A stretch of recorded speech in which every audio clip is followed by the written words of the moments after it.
de Jesus. Amém. Esteja em pé para a leitura do livro dos Gênesis, capítulo 9.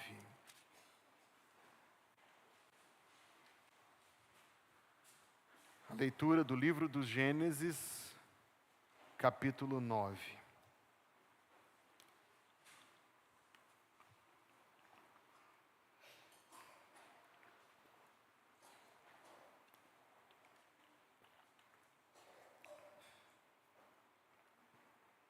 E abençoou Deus a Noé e a seus filhos e disse-lhes: frutificai e multiplicai-vos e enchei a terra. E o temor de vós e o pavor de vós virão sobre todo o animal da terra e sobre toda a ave dos céus, tudo que se move sobre a terra e todos os peixes do mar, nas vossas mãos são entregues. Tudo quanto se move, que é vivente, será para o vosso mantimento.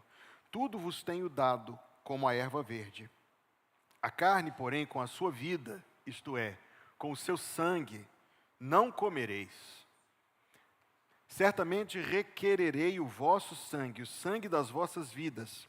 Da mão de todo animal requererei, como também da mão do homem, e da mão do irmão de cada um requererei a vida do homem. Quem derramar o sangue do homem, pelo homem o seu sangue será derramado, porque Deus fez o homem conforme a sua imagem. Mas vós, frutificai e multiplicai-vos, povoai abundantemente a terra e multiplicai-vos nela. E falou Deus a Noé e seus filhos com ele, dizendo: e eu, eis que estabeleço a minha aliança convosco e com a vossa descendência depois de vós, e com toda a alma vivente que convosco está, de aves, de gado e de todo animal da terra convosco, com todos os que saíram da arca, até todo o animal da terra. E eu convosco estabeleço a minha aliança, que não será mais a terra, não será mais destruída toda a carne pelas águas do dilúvio, e que não haverá mais dilúvio para destruir a terra.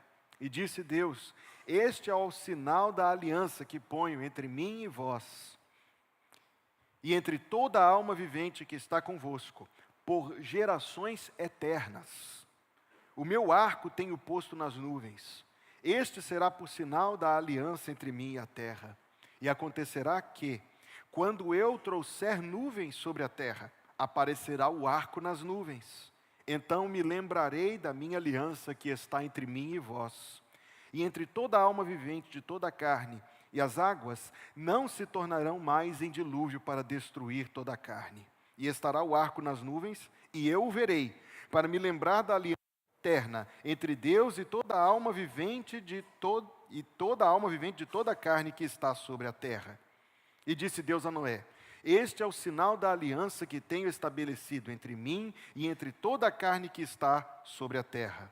E os filhos de Noé que da arca saíram foram Sem, Cão e Jafé. E Cão é o pai de Canaã. Estes três foram os filhos de Noé, e destes se povoou toda a terra. E começou Noé a ser lavrador da terra, e plantou uma vinha, e bebeu do vinho, e embebedou-se, e descobriu-se no meio da sua tenda. E viu Cão, o pai de Canaã, a nudez do seu pai, e fê-lo saber a ambos seus irmãos do lado de fora. Então tomaram Sem e Jafé uma capa, e puseram-na sobre ambos os seus ombros, e indo virados para trás, cobriram a nudez do seu pai. E os seus rostos estavam virados, de maneira que não viram a nudez do seu pai. E despertou Noé do seu vinho, e soube o que o seu filho menor lhe fizera, e disse: maldito seja Canaã, servo dos servos seja aos seus irmãos. E disse: bendito seja o Senhor, Deus de Sem, e seja-lhe Canaã por servo. Alargue Deus a Jafé, e habite nas tendas de Sem, e seja-lhe Canaã por servo. E viveu Noé, depois do dilúvio, 350 anos. E foram todos os dias de Noé 950 anos, e morreu. Esta é a palavra de Deus. O povo de Deus diz: amém. Pode se sentar, por favor.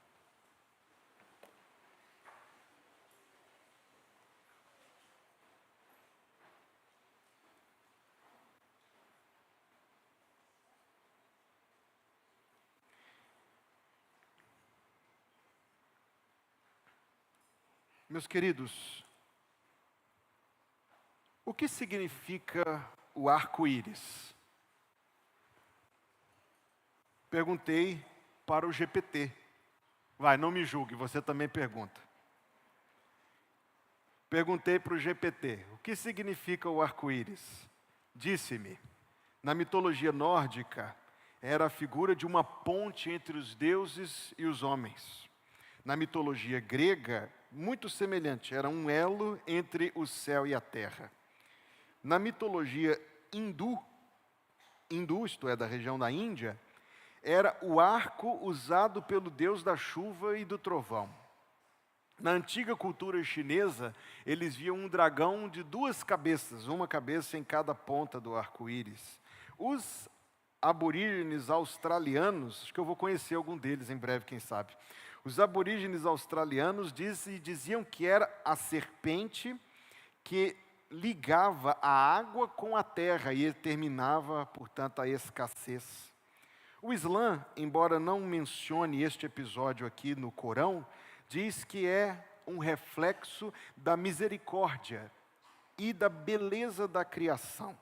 Talvez você já tenha ouvido falar que os irlandeses antigos acreditavam que no fim do arco-íris tinha um pote de ouro, guardado pelos gnomos. Parece brincadeira, mas não é. E outras tribos indígenas antigas acreditavam, em geral, tratar-se de algo semelhante a uma ponte espiritual. Sabemos que no nosso tempo, o arco-íris significa nada disso. Ele foi tomado desde os anos 60 como uma bandeira política, atrelada a um viés político específico, de maneira que hoje o arco-íris significa algo diferente. Certamente algo que não tem a aprovação de Deus. Mas para nós, que conhecemos a palavra, o que significa o arco-íris? Um sinal da aliança? A fidelidade de Deus? A promessa? Quem cria um símbolo tem o direito de dizer o que esse símbolo significa. Faz sentido para você essa premissa? Quem cria um símbolo determina o que o símbolo significa. De fato, símbolos podem perder o significado, podem ter o seu significado manipulado, distorcido, alterado, confuso, mas fundamentalmente é um direito de quem cria o símbolo determinar o que ele representa. E hoje, para auxílio da nossa mensagem, nós vamos olhar para o texto, primeiro de tudo, para entender o que o arco-íris significa. Se dissermos que é a fidelidade de Deus, acertamos, sem dúvida. Mas eu queria que a gente conseguisse essa noite compreender nuances, algo mais profundo, de algo tão rico, um texto tão rico como o texto que acabamos de ler. Nós estamos, desde aquele dia, vivendo debaixo do arco-íris. E o que isso quer dizer? Então nós vamos olhar, irmãos, primeiro para o que Deus fez, depois para o que Noé fez, depois para o que Cão fez, e o que cada uma dessas ações, como o texto apresenta, significa para nós. Primeiro, o que Deus fez e o que isso significa para nós.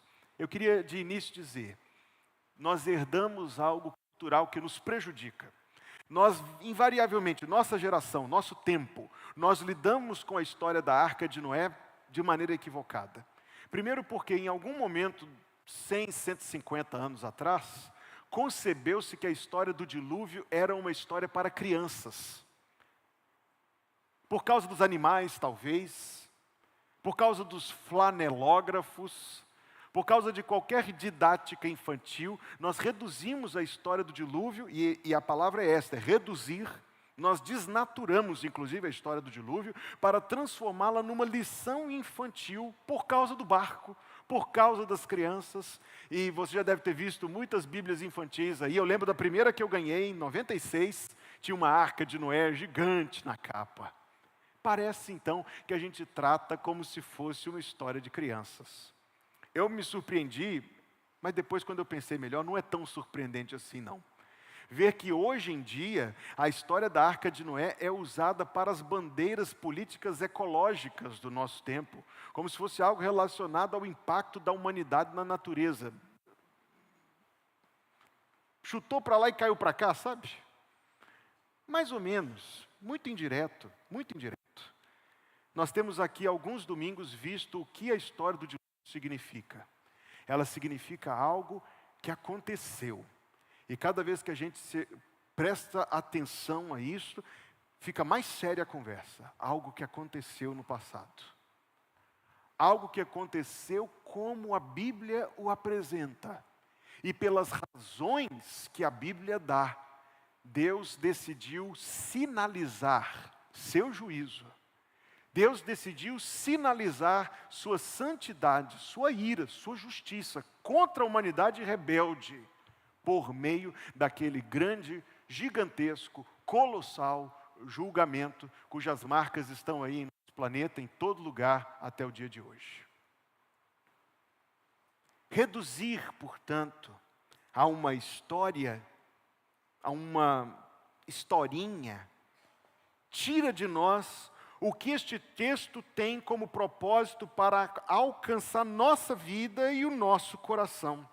Então, se isto é verdade, então o término também é verdade, e os fatos que nós estamos lendo aqui no capítulo 9, igualmente, têm uma mensagem, um significado para a nossa vida. Vamos olhar primeiro para o arco-íris. O arco-íris significa uma suspensão temporária do julgamento. O arco-íris significa uma suspensão temporária do julgamento. Se você está com o texto bíblico aí, capítulo 9, veja o que diz primeiro o versículo 11. Eu convosco estabeleço a minha aliança. Esta aliança não é a aliança que Deus estabeleceu com Abraão, não é a aliança que Deus estabeleceu com Davi, estas alianças são posteriores. Esta aliança não está restrita ao povo judeu, que ocupa a maior parte do Antigo Testamento. Isto aqui é um tratado, uma determinação unilateral de Deus com a humanidade. E nós não encontraremos em nenhum lugar da Bíblia versículo que diga que isto aqui foi abolido, foi suspenso ou removido. A razão como eu sei que esta aliança continua vigente é porque Deus incrustou um fenômeno da natureza todos os dias, até hoje, nas condições propícias, a água caindo do céu, a luz solar é refracionada pela gotícula de água e nos produz aquele arco de 7 cores. Se o sinal da aliança está lá, é porque a aliança está. Suspensão temporária do julgamento. Repito, capítulo 9, versículo 11. Eu convosco estabeleço a minha aliança, que não será mais destruída toda a carne pelas águas do dilúvio, e de que não haverá mais dilúvio para destruir a terra. Versículo 15, Deus diz, vendo o arco após a chuva, me lembrarei da minha aliança que está entre mim e vós, e entre toda a alma vivente de toda a carne, e as águas não se tornarão mais em dilúvio para destruir toda a carne. Atenção, veja como são solenes as palavras do versículo 16.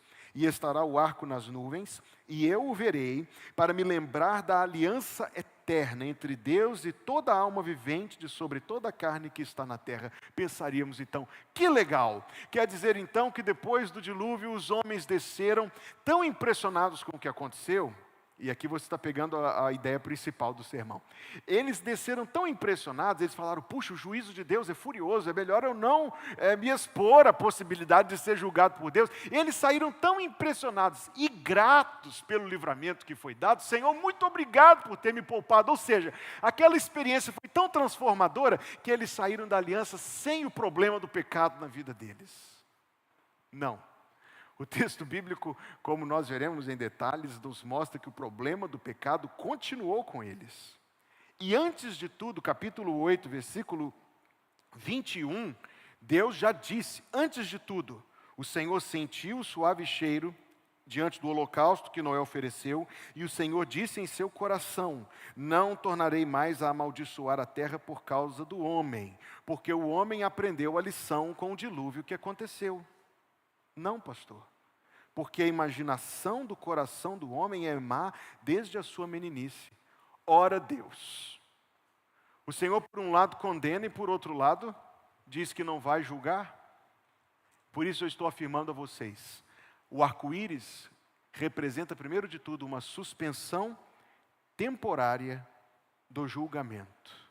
Deus está dizendo que, ainda que o homem continue caminhando da mesma forma, eu estou dizendo, a experiência que eles viveram lá não foi, nós imaginaríamos que seria o suficiente para alguém mudar a vida por completo. Se existe uma experiência que vai impactar alguém, que vai modificar o comportamento dessa pessoa, deve ser um negócio desse. Você vê aquela mortandade ao seu redor, você vai ficar muito temeroso. E você ser poupado, você vai ficar muito grato. Mas você está vendo agora que nós também temos um problema tão sério de pecado na nossa natureza, que nem uma experiência radical e profunda e chocante dessa é capaz de livrar a gente desse problema de pecado. Você está vendo isso? O capitão do barco, o homem que temeu e para a edificação da sua família construiu a arca, para a salvação da sua família, Hebreus 11:7, embebedou-se. E ainda que o pecado tenha sido do outro, a brecha foi de Noé. Eu vou falar disso em 4 minutos. O outro filho dele, que ajudou a construir a arca, carregou as toras, bateu os martelos, calafetou as tábuas com betume e piche. E grande livramento, foi poupado, foi um dos 8 que sobreviveu. Desceu para tentar dar um golpe. Você vai entender isso comigo em mais 14 minutos. Viu? Minha pregação é controlada. Desceu para tentar dar um golpe e saiu de lá maldito. Eu fiquei pensando nisso esses dias. Como pode alguém receber um grande livramento e exterminar um maldito? Mas depois eu lembrei, isso não é incomum não. Quanta gente recebe livramento sem fim. O privilégio de nascer num lar cristão. Sim. O privilégio de ser ensinado o caminho do Senhor desde cedo e renuncia a isto. E se a renúncia for final, definitiva, meu Deus, misericórdia. Repito a ideia principal. O arco-íris significa uma suspensão temporária do julgamento. É uma graça de Deus. É uma bondade de Deus. Deus determinou não julgar a humanidade cada vez que a humanidade merecesse ser julgada. Até porque, se Deus julgasse a humanidade cada vez que a humanidade merece ser julgada, o mundo não teria conhecido um dia de paz até hoje. Um dia de tranquilidade. E agora você compreenderá comigo mais uma coisa. A razão por que Deus suspende temporariamente o seu julgamento é para que o propósito maior de Deus se desenvolva ao longo da história.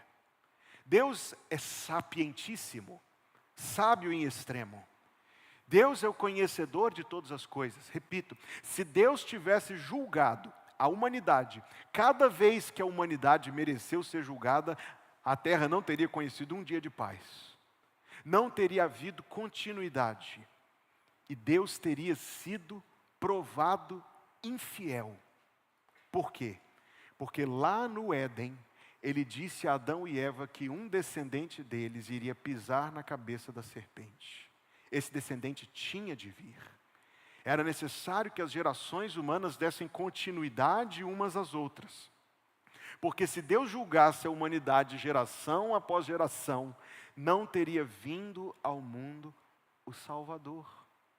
Então a razão por que Deus suspende temporariamente o juízo não é por omissão. Tampouco porque Deus ficou com uma espécie de dozinho da gente. Deus é muito grande em compaixão para ser enganado por algo como um dó. Não. Deus está, por meio desta suspensão temporária, permitindo que as coisas aconteçam. Deus está permitindo que as coisas aconteçam, a fim de que os seus propósitos maiores se desenvolvam. Vamos entender isso primeiro quanto à história da salvação, mas isso tem uma aplicação para a minha vida e para a sua. Quanto à história da salvação, Deus decidiu pacientemente tolerar a rebelião da humanidade, sabendo que de sua tolerância viria uma geração e outra geração, e viria a nascer um homem chamado Terá, está lá em Gênesis capítulo 10, dia 27 a gente chega lá. E desse homem chamado Terá viria um homem chamado Abraão. Esse Abraão seria chamado por Deus o pai da fé. Desse Abraão viria um Isaque. Desse Isaque viria um Jacó. Desse Jacó viria Rúben, depois Simeão, Levi, Judá, Issacar, Zebulon, Dan, Naftali, Gade, Azer, José e Benjamim. Desse Judá viria Perez e Zerá. Agora eu estou citando Mateus capítulo 1, você conhece a Escritura Sagrada. E desse Perez e Zerá viria Davi, anos depois. E desse Davi, anos depois, viria Jesus.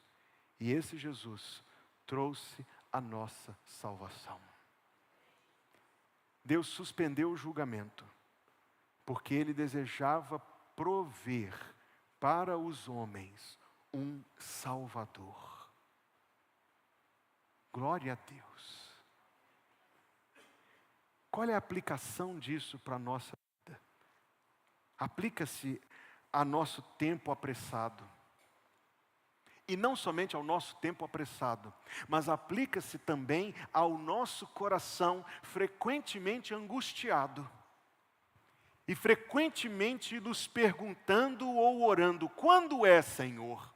Quando é que o Senhor vai prover, que o Senhor vai livrar, que o Senhor virá socorrer? Quando é? Quantas vezes eu já orei e você também orou nas palavras do Salmo 70, dizendo: dá-te pressa, ó Senhor. Esta história do dilúvio, à luz do plano maior de Deus, representa algo para nós quanto à nossa experiência pessoal nesta vida. Quantas e quantas vezes eu e você nos sentimos confusos diante das coisas que estão acontecendo, sem entender como é que Deus vai cumprir as promessas dele, uma delas de fazer com que todas as coisas cooperem para o bem daqueles que o amam. Sem entender o que é que Deus está fazendo, dizendo: Senhor, eu sei que o Senhor é sábio e eu não, mas agora eu estou percebendo bem a diferença, porque eu não estou enxergando nada. Deus permitiu, pelo propósito de enviar um Salvador para nós, Deus tolerou a ofensa à sua santidade, com o propósito de sustentar a humanidade até que Jesus Cristo viesse. Deus tolerou a rebelião, porque Ele sabia que o propósito dele era maior e melhor do que estas coisas. Eis a aplicação para nós. Deus sabe, irmãos. Deus sabe, eu não.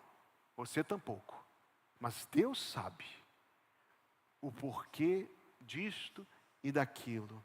E como esta situação que você está vivendo esses dias serve ao propósito maior dele. Podemos não saber e não sabemos como esta dificuldade, como esta crise, como esta enfermidade, como esta provação se concilia com os planos maiores de Deus. Mas a vantagem é, não precisamos saber. Se sabemos que Deus sabe e sabemos que podemos confiar nele. Essa não é a única aplicação. Essa também é uma aplicação no que diz respeito à forma como nós olhamos para o mundo. Eu sou pai, você também, mamãe, e a gente fica preocupado. Eu não sei quantas vezes eu oro, perguntando a Deus: Senhor, o que será do mundo? Não, o que será das minhas filhas neste mundo?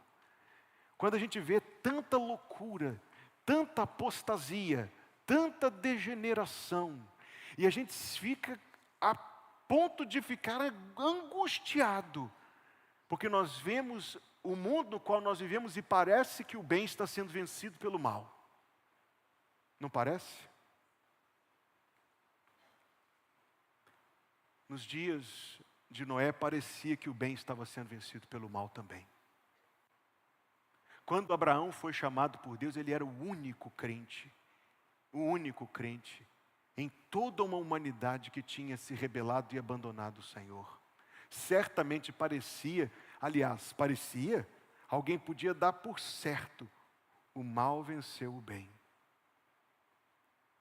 Mas nós estamos pensando hoje nos grandes propósitos de Deus que o arco-íris representa para nós.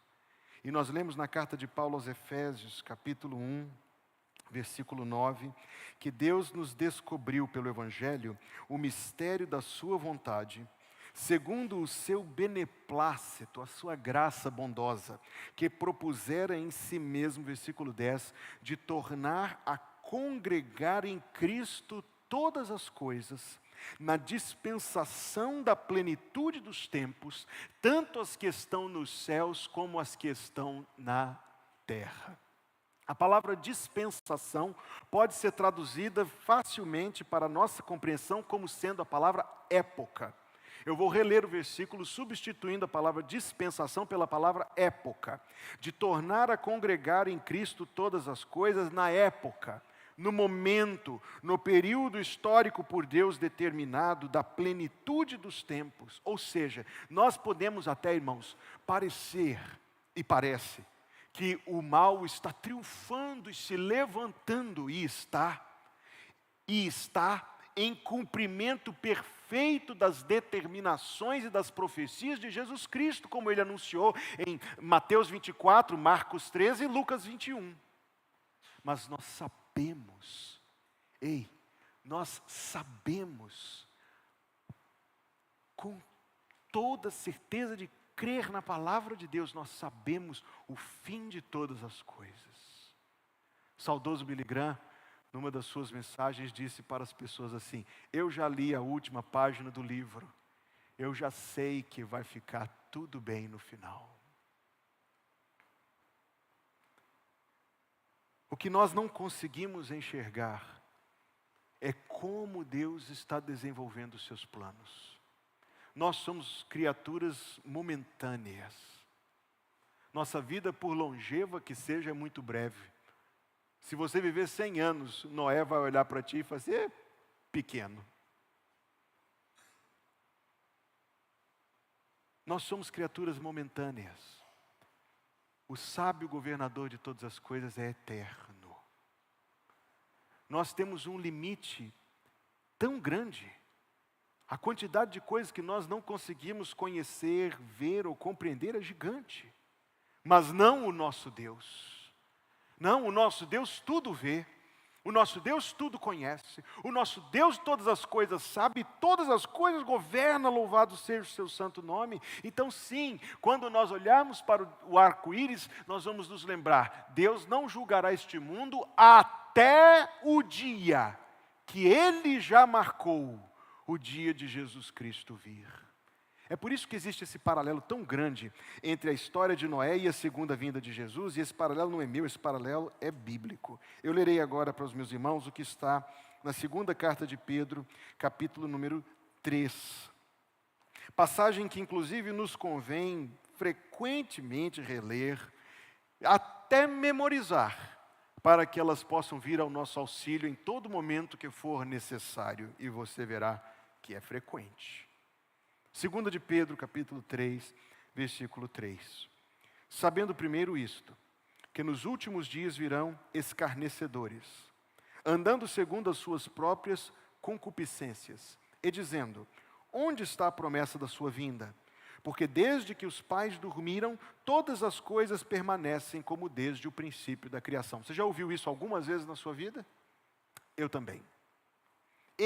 Essas pessoas que falam isso, voluntariamente ignoram isto, que pela palavra de Deus, já desde a antiguidade existiram os céus e a terra que foi tirada das águas e no meio da água subsiste, pelas quais coisas, pela água, pereceu o mundo de então, coberto com as águas do dilúvio. Mas os céus e a terra que agora existem, pela mesma palavra, a palavra de Deus, se reservam como tesouro e se guardam para o fogo, até o dia do juízo e da perdição dos homens ímpios. Mas, amados, não ignoreis uma coisa, que um dia para o Senhor é como 1000 anos, e 1000 anos como um dia. O Senhor não retarda a sua promessa, ainda que alguns a tenham por tardia, mas é longânimo para conosco, não querendo que alguns se percam, senão que todos venham a arrepender-se. Mas o dia do Senhor virá como ladrão de noite, no qual os céus passarão com grande estrondo, e os elementos ardendo se desfarão, e a terra e as obras que nela há se queimarão. Havendo, pois, de perecer todas estas coisas, que pessoas vos convém ser em santo trato e piedade, aguardando e apressando-vos para a vinda do dia de Deus, em que os céus em fogo se desfarão e os elementos ardendo se fundirão? A próxima chuva, olhe para o céu, veja o arco de Deus, e aquele arco está te dizendo: Jesus em breve virá.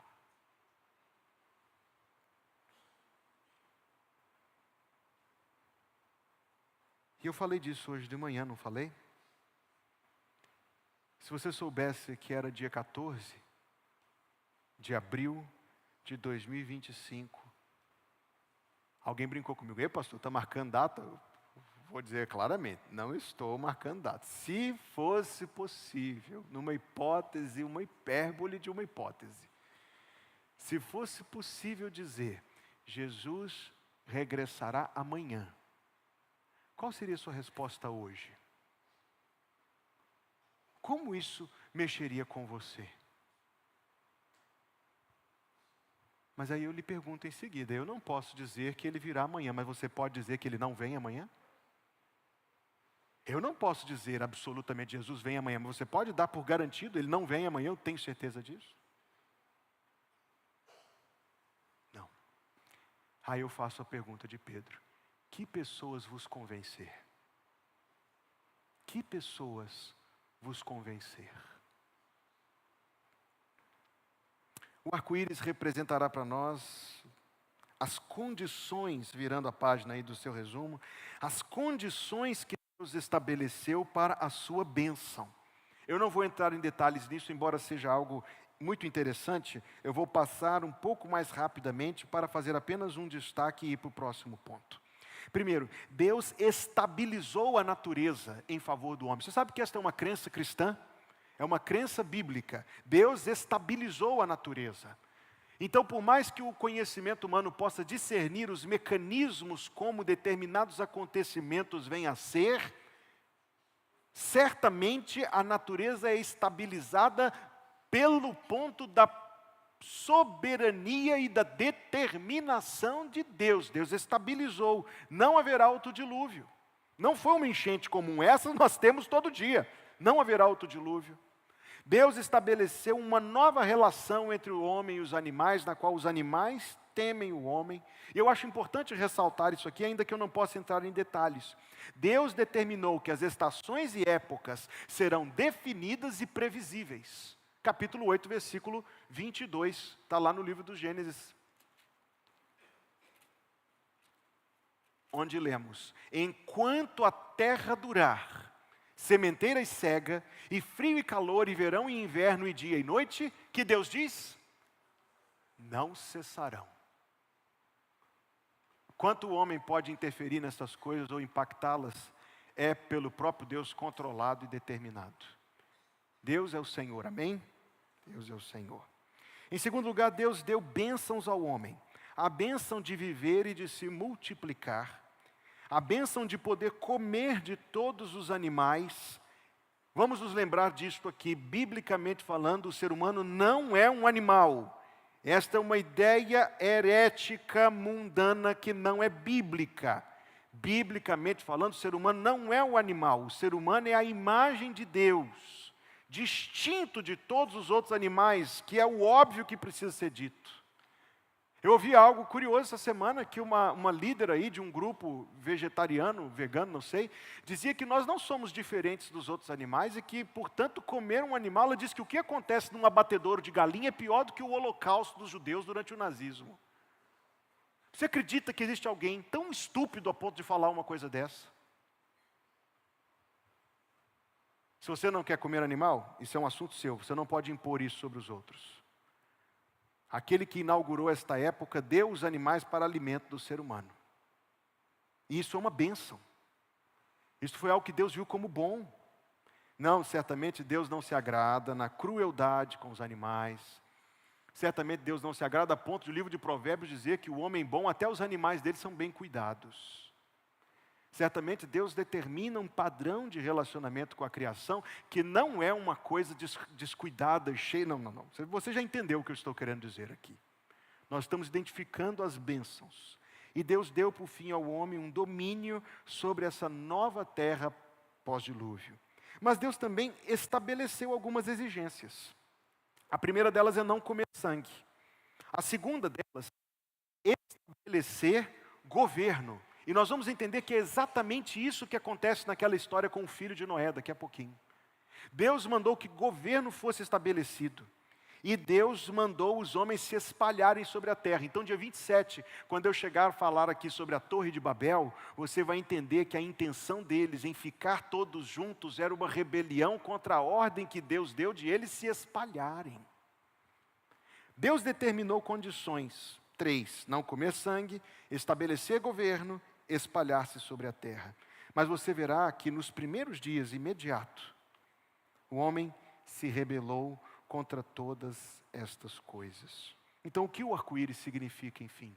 As condições violadas, mas Deus não quebrou as promessas que Ele fez. Ainda que o homem tenha abandonado as condições que Deus determinou, Deus mantém. Outro dilúvio não houve. Então, nós enxergamos o arco-íris como um sinal da fidelidade de Deus às suas promessas. Talvez nós já tínhamos isso na cabeça antes, mas nós veremos isto como algo ainda maior, porque Deus é fiel aos rebeldes. Deus é fiel aos que não merecem os favores da sua fidelidade. Deus é fiel aos que o abandonam. Por isso ele escreveu em 2 Timóteo, se o negarmos, quero dizer, se formos infiéis, ele permanece fiel, porque não pode negar-se a si mesmo. Irmãos, por isso que nós estávamos cantando hoje que Deus é fiel. Por isso nós estávamos cantando da tua fidelidade, esse lindo cântico que nós cantamos aqui. Isto é algo que todo cristão precisa engravar no seu coração. Deus é fiel. Se mesmo diante de uma humanidade inteira rebelada, Ele foi paciente, bondoso, fiel, não quebrou as suas promessas. Isso deve representar para nós uma grande paz, um grande conforto, uma grande firmeza na fé e uma esperança. Quando enfrentamos provações desta vida, menores que o dilúvio, não há dúvida, mas tempestades igualmente assustadoras. Mas você é crente, você é servo de Jesus Cristo, estas palavras te pertencem. Deus é o nosso refúgio e fortaleza, socorro bem presente na angústia. Portanto, não temeremos, ainda que a terra se mude, ainda que os montes se transportem para o meio dos mares, ainda que as águas rujam e se perturbam, ainda que os montes se abalem pela sua braveza. Já viu algo tão intimidador quanto uma enchente, meu irmão? Já viveu uma enchente? Talvez alguém aqui já tenha vivido um terremoto. Ele diz, não temeremos, ainda que a terra trema, ainda que os montes se abalem, ainda que as águas rujam, confiaremos em Deus. Mas ele nos dirá neste Salmo de número 46, versículo 6, os gentios se embraveceram, os reinos se moveram, ele levantou a sua voz e a terra se derreteu. O Senhor dos exércitos está conosco.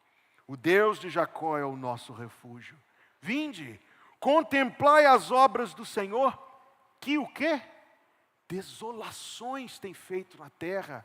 Ele está se referindo a quando Deus manifesta por meio de coisas gigantescas. Mas para nós, Ele faz cessar as guerras até o fim da terra, quebra o arco, corta a lança, queima os carros no fogo. Mas para nós, aquietai-vos e sabei que eu sou Deus. Serei exaltado entre os gentios, serei exaltado na terra. O Senhor dos exércitos está conosco.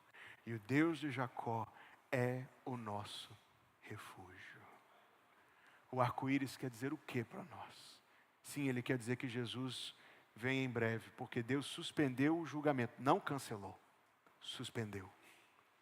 Mas ele também diz, o Senhor dos exércitos, se nós somos servos de Deus pelo sangue de Jesus Cristo, o Senhor dos exércitos é o nosso refúgio, nosso abrigo e o nosso protetor. Segunda lição deste texto, o que Noé fez e o que isto significa para nós.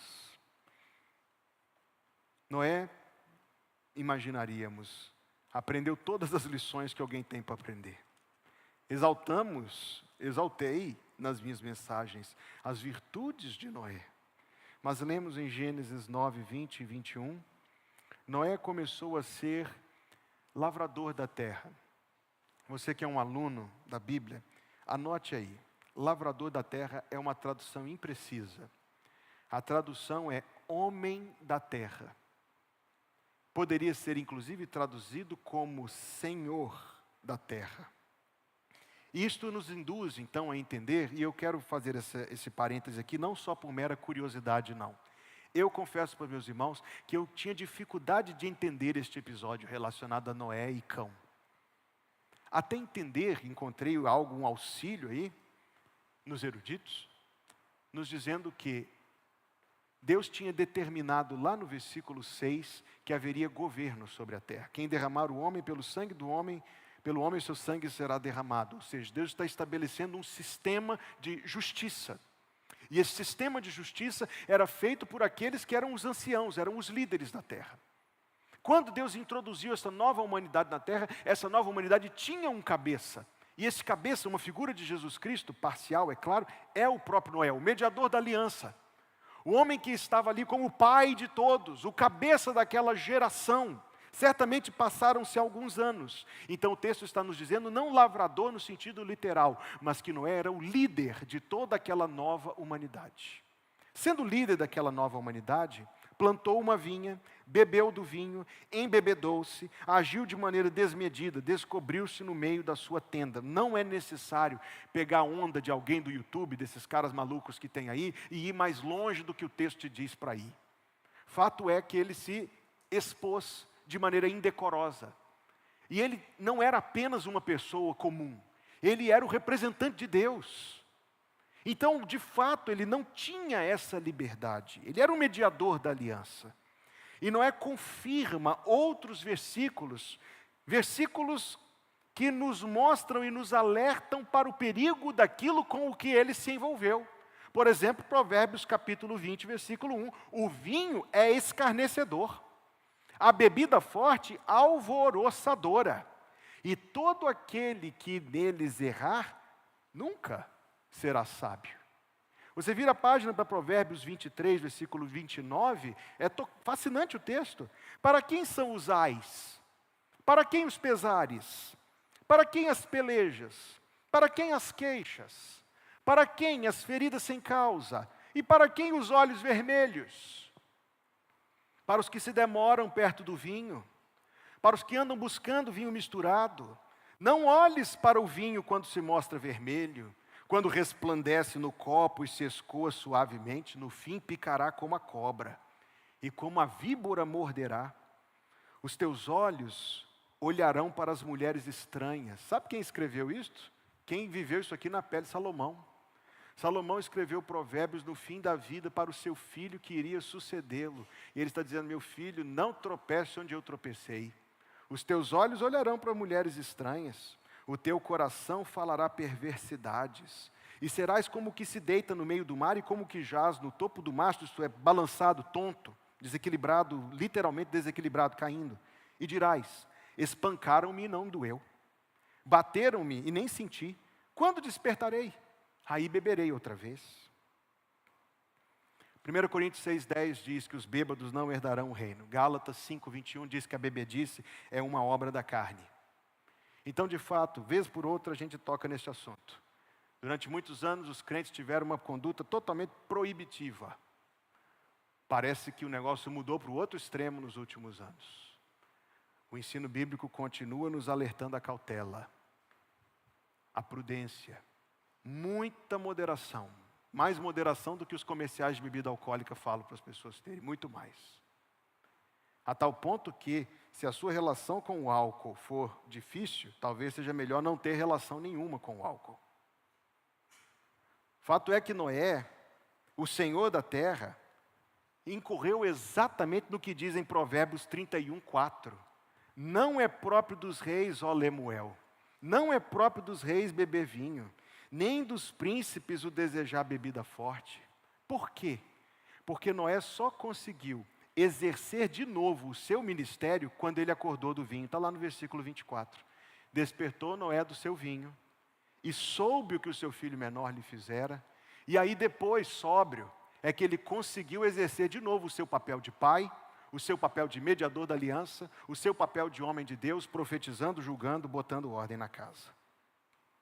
Sem querer explorar demais esse detalhe, mas é relevante, o homem que fez a arca para a salvação da sua família foi o homem que deixou uma brecha tal entrar na sua casa. O pecado foi de outros, eu sei, mas quem deixou a brecha foi Noé. Pastor Stephen Davey é um pregador que eu tenho muito prazer em ouvir. Eu acho que eu coloquei aí no seu resumo o link, não coloquei? Coloquei aí no pé da página. Muita coisa traduzida já para o nosso idioma. Ele colocou os seguintes pontos na sua pregação sobre este assunto. A primeira, um crente não é imune ao pecado. O sucesso do passado não garante o sucesso do futuro. Um bom domingo não vai te garantir vitória nas tentações de amanhã. Uma tentação pequena é, por vezes, a mais perigosa, a que menos descuidamos. As tentações são insistentes. O pecado nunca afeta só você. Um crente nunca tem uma desculpa para pecar. E Deus nunca ignora o pecado. Mas, virando a página, apesar desse episódio na sua vida, Deus não deixou de considerar Noé um herói da fé. Sabia disso? Apesar disto, Deus não descartou Noé. Isso não é boa notícia para nós, não, minha gente? Isso é boa notícia para nós. Isso é boa notícia para nós.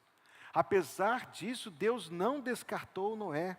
E isso nos mostra algo maravilhoso sobre a intenção de Deus para conosco. Em primeiro lugar, Deus está disposto a esquecer os nossos pecados. Já parou para imaginar isso? Quando a Bíblia diz esquecer, obviamente, não está dizendo que Deus está alterando a sua onisciência. Evidentemente não, ele não pode negar-se a si mesmo.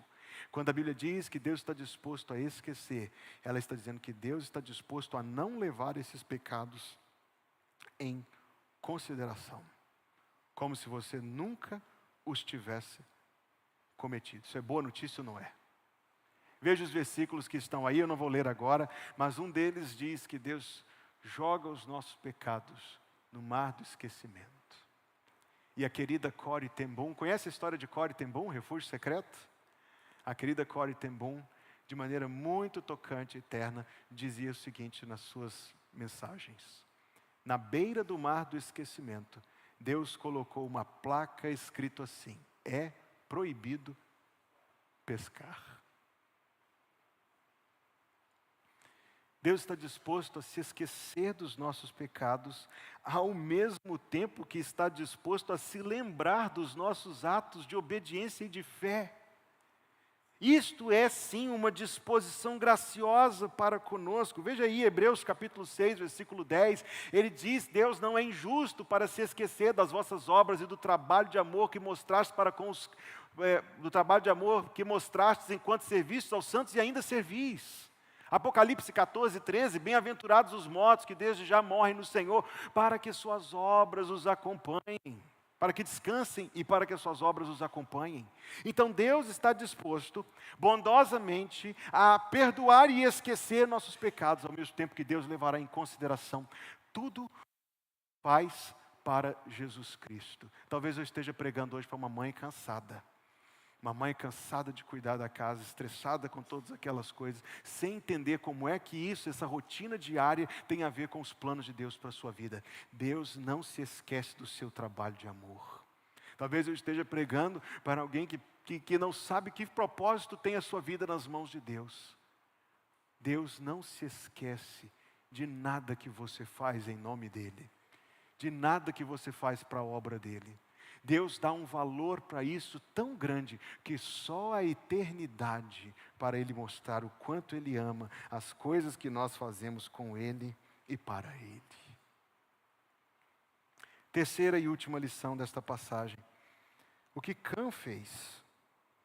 Cã Repito, não pega pilha do povo doido que tem na internet. Em nome de Jesus, amém. Cã intentou um golpe com o qual ele assumiria a liderança da família e da humanidade. Expondo Noé, ele minaria a sua autoridade. Quem eram os ministros de Noé enquanto governador da terra? Seus 3 filhos, Sem, Cã e Jafé. E o que fez Cã? Chamou os outros 2 e disse: olha lá, vejam lá o que ele está fazendo. De fato parece, é possível, alguns afirmam, que a palavra no texto hebraico ainda diz que Cã fê-lo saber, no versículo 22, fê-lo saber de maneira jocosa, isto é, humilhando seu pai. E a intenção, repito, esta é a minha leitura do texto, era maior do que apenas desmerecer.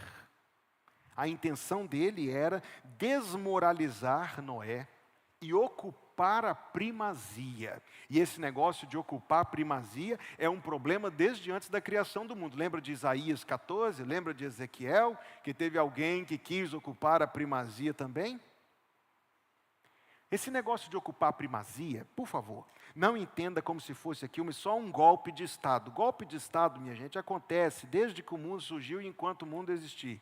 Tá certo? Lê lá a guerra de 4 reis contra 5. Nós vamos chegar lá em alguns meses, Gênesis capítulo 14. E quando a primeira guerra aparece na Bíblia, já não era novidade nenhuma. Quer dizer que tinha guerra para todo lado. Tranquilo, tranquilo assim, entre aspas. Ordinário. Comum, corriqueiro. Não.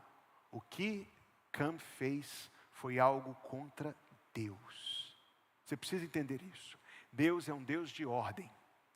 Deus é um Deus de ordem. A palavra de Deus diz isso. E ao longo de toda a Escritura, de todo o propósito de Deus, é restabelecer as coisas à ordem que foi perturbada na queda. E é exatamente isso que a transgressão faz. Ela envenena o nosso coração para estimular, incitar a rebelião contra a ordem que Deus estabeleceu. Então, o que se passa aqui é muito mais espiritual até do que parece. Porque a intentada era para novamente estabelecer desordem, como estava antes do dilúvio. Deus criou o mundo em perfeita ordem, veio o inimigo e fez a desordem. Geração seguinte, Deus estabeleceu uma ordem pela qual os homens viriam a Ele por meio de sacrifícios, Sete, Enos, Cainã, todos os outros. Veio o inimigo e estabeleceu a desordem. Deus julga a terra com o dilúvio. Deus estabelece ordem de novo. Ordem novamente. Vem o inimigo e tenta instaurar o caos, a desordem. Você acha que tem alguma coisa de diferente entre o que eu estou pregando aqui agora e o que acontece no mundo ao nosso redor? Deus continua estabelecendo ordem por meio da sua palavra. E o inimigo continua incitando a desordem, o caos e a rebelião contra a ordem que Deus estabeleceu. Veja os ataques à família do nosso tempo. Posso falar sobre isso aqui rapidinho? Veja os ataques à família. No tempo da minha avó, minha avózinha paterna nasceu em 1916. A avó, não é bisavó. Porque meu pai e minha mãe são caçulas. Minha avózinha nasceu em 1916. Casou em 1935. Eu tenho um tio que nasceu em 1935 ainda, graças a Deus pelo meu tio Lorival. No tempo da minha avózinha, Dona Edith de Oliveira, não tinha pergunta, não tinha dúvida, não tinha interrogação sobre um monte de coisas hoje. Se alguém do nosso tempo dissesse para minha avózinha assim, eu sou uma mulher presa no corpo de um homem, ela ia achar uma piada divertida pra caramba. O que aconteceu ao longo dos últimos 100 anos?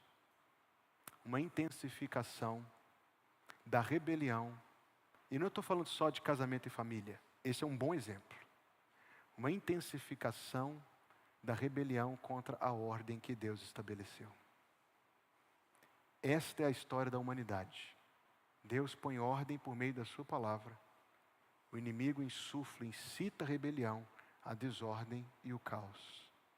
Porque por meio de tais coisas, É isso que está acontecendo aqui nessa história de Cã. Por meio de tais coisas, ele desfigura a imagem de Deus em nós. Desculpe se eu não posso entrar em mais detalhes aqui, mas eu preciso colocar 2 últimos pensamentos. Será possível, como eu coloquei aí no seu resumo, alguém receber o livramento do dilúvio e terminar um maldito? Está aqui, meu irmão, está aqui. Maldito seja Canaã, parece que o filho conspirou junto com o pai. Servo dos servos seja aos seus irmãos. Será possível? Eu fiquei me perguntando isto. Alguém escapar do dilúvio para terminar maldito? Eu já disse isso nesta mensagem. É possível, sim. É possível porque quantas são as pessoas que recebem livramentos de enfermidades, provações, dificuldades em geral, escapam da morte para cair em outra morte, que tristeza. Quantos são os que renunciam aos privilégios? Renunciam.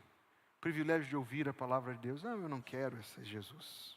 Eu não quero aceitar Jesus, eu não quero me converter, eu não quero virar um crente. Quantos são?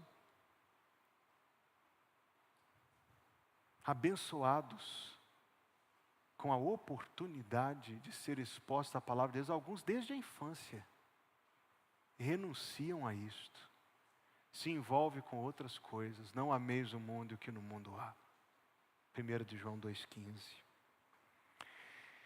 Deus determina ordem, e a ordem de Deus para o mundo hoje, ainda que haja níveis em que nós podemos discernir isto, a ordem de Deus para o mundo hoje é colocar Jesus como cabeça da nova aliança e exigir e requerer que todos se sujeitem a esse cabeça, a esse Senhor e a esse mediador. A rebelião de Cã, ele não queria Noé como mediador, ele não queria Noé como Senhor. Figuradamente, não é assunto de salvação, eu sei, mas Jesus é assunto de salvação.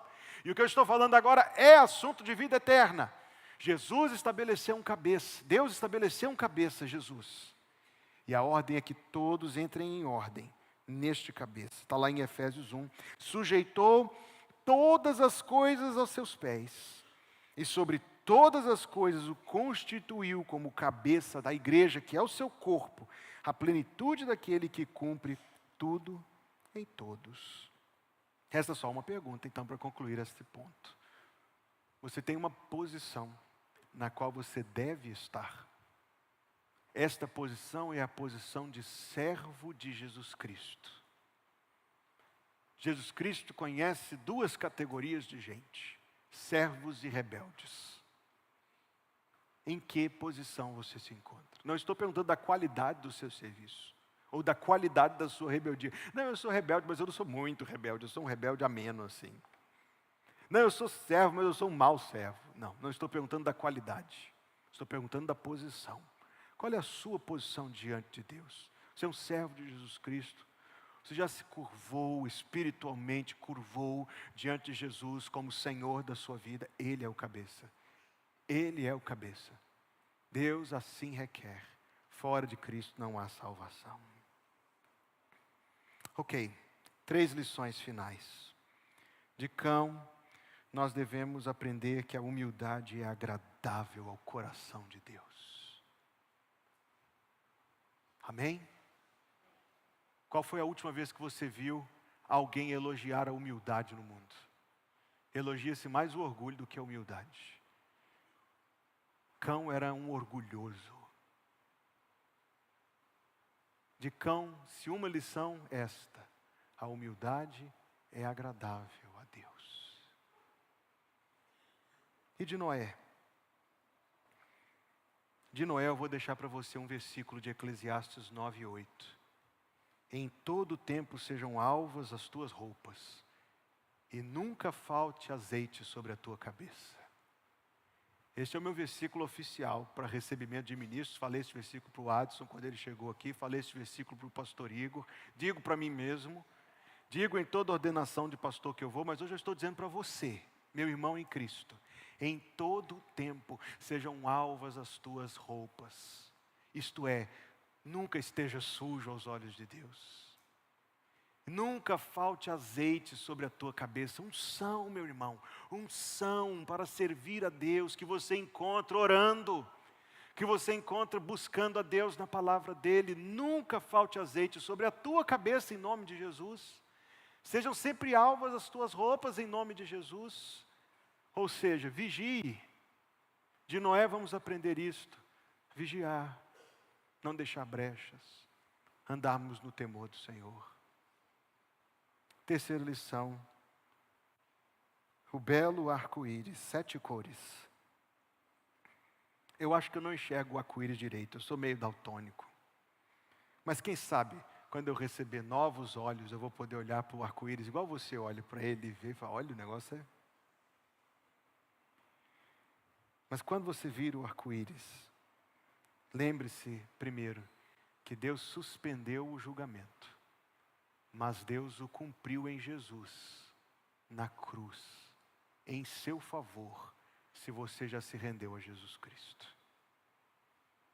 Lembre-se, ao olhar para o arco-íris, breve Jesus virá para julgar. Lembre-se, ao ver o arco-íris, que Deus é o nosso refúgio e fortaleza, socorro bem presente nas tribulações. Por isso não temeremos, ainda que a terra trema e que os montes se lancem ao mar. O arco-íris é um testemunho perpétuo da bondade do Deus eterno, do Deus Criador. Vamos orar ao Senhor. Meu ouvido me disse que está na hora de eu terminar a pregação.